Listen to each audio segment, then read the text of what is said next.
Bonjour tout le monde, aujourd'hui on va lire un thread sur Reddit. La 12e poupée, partie 1. Désolé pour la longue mise en situation, mais il faut que vous compreniez bien. J'avais 12 ans quand ça a commencé, ça fait aujourd'hui 5 ans. J'ai une sœur aînée de 8 ans, de plus que moi, qui occupait la chambre voisine à la mienne. Aujourd'hui c'est devenu ma chambre. Elle adorait les poupées, tandis que moi c'est ma phobie. Une nuit, mes parents étaient partis avec ma sœur visiter des appartements à quelques heures de chez nous. J'étais donc seule. Mes parents m'avaient fait inviter une amie chez moi, mais ayant un lit simple, mes parents m'ayant formellement interdit d'aller dans leur chambre.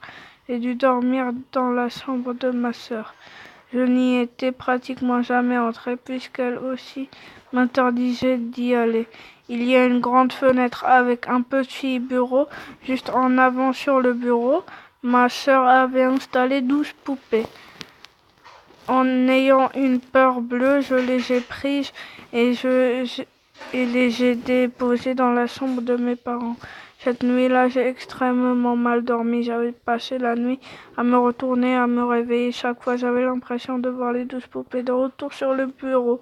Pourtant, je me souvenais très bien les avoir mis dans une autre pièce et je n'avais pas entendu mon ami se lever. Quand mon réveil a sonné, j'ai failli faire un arrêt cardiaque. Les 12 poupées de retour à leur place.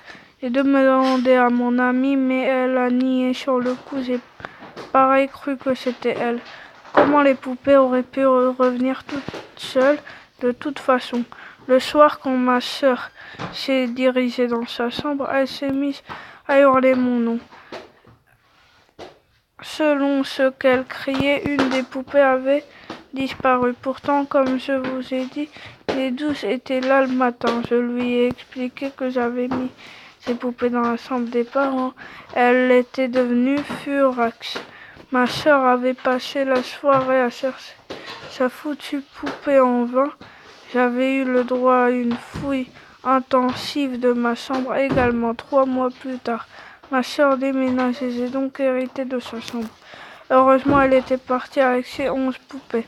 J'ai donc rapidement installé toutes mes choses dans la chambre, heureuse d'avoir enfin une grande chambre. J'ai toujours été une personne très bordélique, donc le dessous de mon lit a toujours été plein de vêtements et de livres. Et encore aujourd'hui, cette même chambre et ce même lit. Hier, en revenant de l'école, je suis allée dans ma chambre.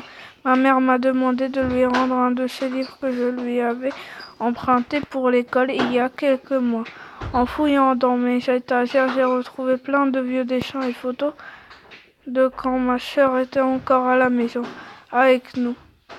Nostalgique comme je me suis mise à regarder toutes les photos et je suis tombée sur une photo de la chambre de ma sœur. Cette journée-là, j'avais caché des insectes en caoutchouc dans le lit de ma sœur et ça l'avait fait pleurer. Sur la photo, on voit le bureau avec les 11 poupées. On n'avait jamais retrouvé la 12e. Je me suis rappelé le livre de ma mère. Je me suis pensée c'est pour en fouiller entre les vêtements et les papiers. En cherchant, je vois une boîte au fond. Je me suis dit qu'une fois que j'allais avoir rendu le livre à ma mère, j'allais l'ouvrir.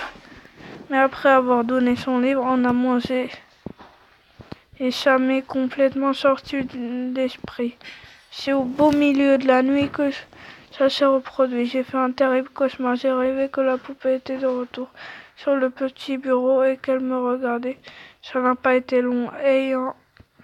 Avant que je me réveille en sueur, les larmes aux yeux, je me suis souvenu de la boîte. J'ai allumé ma lumière et je suis allée la chercher sous mon lit. Elle était assez légère. Elle était pleine de papier collant, comme si on venait de la recevoir par la poste. J'ai pris la paire de ciseaux posée sur le bureau et je l'ai ouverte. Elle était là, la 12e poupée, dans cette boîte, sous mon lit. Je ne sais pas combien de temps elle a passé sous mon lit, mais j'ai flippé. Ma sœur est passée à la maison la semaine dernière et ce qu'elle m'aurait fait une blague, je l'ai texté et j'attends de ses nouvelles. Donc voilà, c'est fini. À bientôt pour une nouvelle vidéo sur la partie 2 de ce thread. Parce que là, il y a écrit partie 1. Donc, allez, tchuss!